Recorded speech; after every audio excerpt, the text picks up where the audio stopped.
여러분 안녕하세요. 네이트 킴입니다. 오늘은 유튜브로 온라인 예배 방송하는 법 2탄으로 찾아뵙게 됐습니다. 오늘은 총 4가지를 더 알아보려고 하는데요. 첫 번째로 오디오 인터페이스 없이 컴퓨터에 있는 마이크 단자를 사용해서 다이렉트로 사운드 소스를 받는 법에 대해서 알아보려고 하고요. 두 번째로는 자막 넣는 방법, 그리고 세 번째로는 PPT 화면을 넣는 방법, 그리고 네 번째로는 OBS 단축키를 사용하는 법에 대해서 알려드리도록 하겠습니다. 사운드를 받는 법은 상황에 따라 다양합니다. 저번에 오디오 인터페이스로 사운드 소스를 받는 법을 알려드렸는데요. 오늘은 컴퓨터에 다이렉트로 받는 법에 대해서 알아보겠습니다. 우선 아주 중요한 조건이 하나 있습니다. 사용하시는 컴퓨터에 마이크 입력 단자가 있어야 됩니다. 거의 모든 데스크탑에는 마이크 입력 단자가 있죠? 당연히 사용하실 수 있습니다. 노트북으로 사용하실 때는 마이크 입력 단자가 따로 있어야만 사용이 가능합니다. 간혹 이런 모양으로 헤드폰 출력 단자와 마이크 입력 단자가 합쳐져 있는 경우가 있는데요. 이런 경우에는 헤드폰과 마이크 단자를 나누어주는 케이블이 필요합니다. 이 케이블이 없으면 사용이 어렵겠죠? 사용하실 노트북에 마이크 입력 단자가 없으면 오디오 인터페이스밖에 방법이 없습니다. 그럼 사운드 소스를 받아보겠습니다. 스테레오 케이블을 이용하는 방법입니다.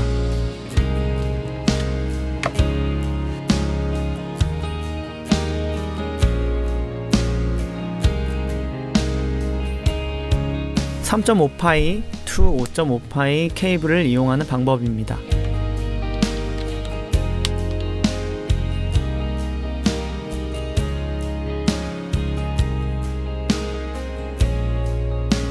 여기서 주의하셔야 될 게 있는데, 입력되는 사운드가 너무 크면 피크가 뜰 수 있습니다. 소리가 찢어지는 현상이죠. 믹서에서 출력되는 사운드가 너무 크지 않도록 모니터링을 통해서 적당히 맞춰주세요. 자막을 넣는 법에 대해서 한번 알아보도록 하겠습니다. 시작하기에 앞서 미리 말씀드립니다. 결코 쉽지만은 않습니다. 그리고 약간의 인내심을 필요로 합니다. 영상을 보고 천천히 따라와 주세요. 먼저 사용하실 자막을 메모장 같은 곳에 미리 적어서 준비해 주세요. 소스 목록에서 텍스트를 추가합니다. 미리 적어 놓은 내용을 복사해서 붙여 넣어 줍니다. 글꼴을 선택할 수 있고요. 굵기 그리고 크기까지 설정해 줍니다. 그 아래쪽으로 내리면 색상을 선택할 수 있는데요. 2가지 색상으로 그라데이션을 해줄 수 있습니다.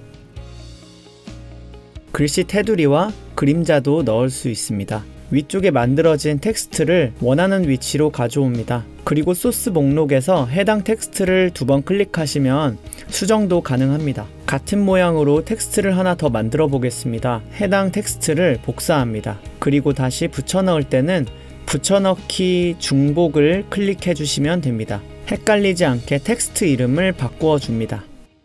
내용을 바꿔 볼게요. 간단하죠? 그리고 이쪽에 있는 눈 모양 아이콘을 클릭해 주시면 글씨가 비활성화됩니다. 누르면 다시 활성화되고요. 그 상태에서 전환을 누르면 현재 미리 보기 창에 있는 대로 프로그램으로 옮겨집니다.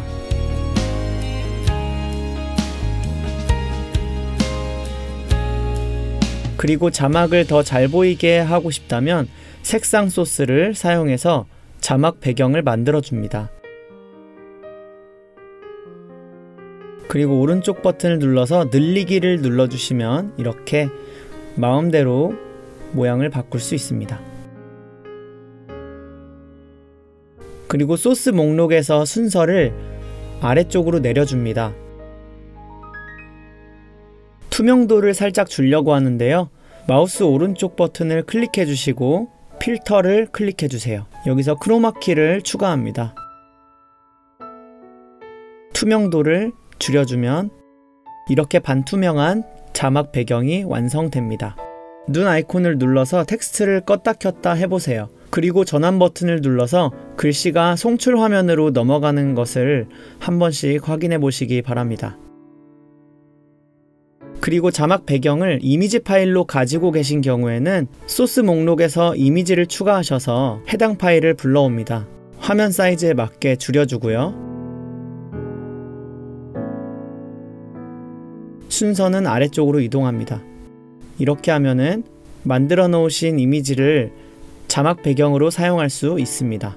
영상 소스도 사용이 가능한데요. 미디어 소스를 추가하고 해당 영상을 불러옵니다. 이렇게 움직이는 영상을 계속 반복되게 설정을 하실 수 있습니다.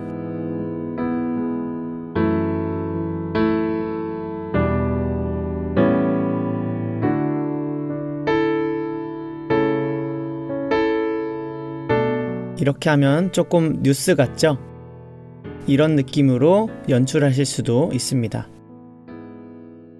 PPT를 넣는 방법은 두 가지가 있습니다. 일단 장면을 하나 추가해 주시고요.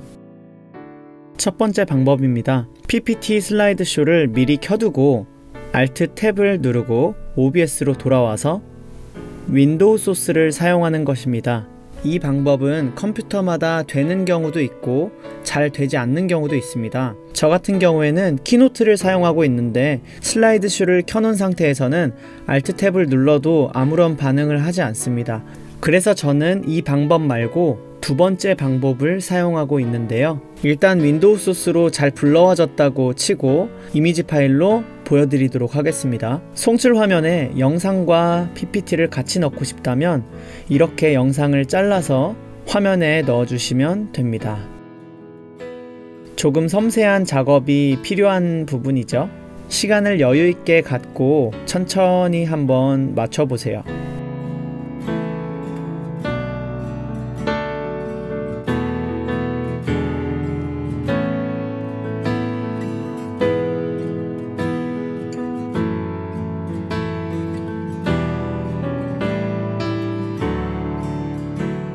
첫 번째 방법이 잘 되지 않으면 두 번째 방법이 있는데요.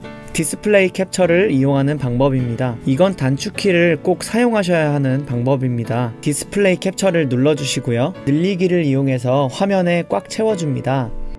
이 작업을 할 때는 OBS 프로그램을 조금 작게 만들고 PPT 창이 잘 보이게 해줍니다. 그리고 이 작업이 처음엔 조금 힘든데요. PPT 사이즈에 맞게 정확하게 자르기를 해주셔야 합니다. 빠른 속도로 한번 보겠습니다.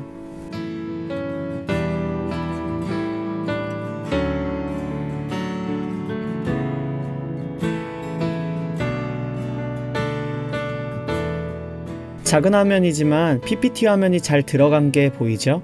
아까와 똑같이 영상과 PPT가 한 화면에 뜰 수 있도록 만들어줍니다. 화면을 다 맞추었으면 테스트를 한번 해보겠습니다. 화면 전환을 할 때는 PPT 화면을 미리 띄워주시고 단축키를 이용해서 화면 전환을 하면 됩니다. 이런 식으로 화면이 넘어가게 됩니다. 단축키를 사용하는 방법은 간단합니다. 일단 저는 전환 버튼을 Alt 버튼으로 사용하고 있고요. 장면 1, 장면 2번을 각각 1번, 2번으로 설정해 주었습니다. 그렇게 확인을 누르시고 1번, 2번을 눌러서 화면이 전환되는지 확인해 주세요. 1번 Alt 그리고 2번 Alt 이렇게 눌러보시면 화면이 자연스럽게 전환되는 것을 볼 수 있습니다. 그리고 아까 만들어 놓은 소스들을 각각 Z부터 B까지 설정해 주었습니다.